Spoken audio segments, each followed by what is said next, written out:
you just forget how young he is. As you mentioned, the stats, it's like that 150 game mark. And like, I don't know, I think...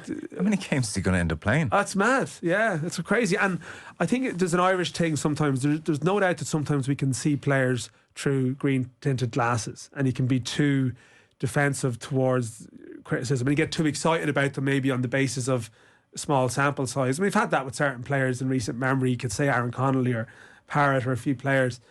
But I think the flip side of Bazunu, I think Bazunu I think there's been a more negative tone around him than there should be, just from the perspective of how many games he's accruing in his position for someone at his age. Like, he's definitely, like, honestly, I'm not overstating it. I would say sort of, I can't imagine there's too many goalkeepers in the world have played as many at his age. Like, you think of players like in recent memories like Donnarumma and people like that who've started reasonably young, so they do exist, and you do see there's some promising young keepers around the Premier League scene. There's been a little bit of a change in the guard there, but I just think in 4 or 5 years' time, I would be absolutely certain Bazunu will be at the top end of the game. I think he'll be around the big clubs. Just because I think he ticks so many of the boxes for the modern keeper, and clearly there's things he needs to improve.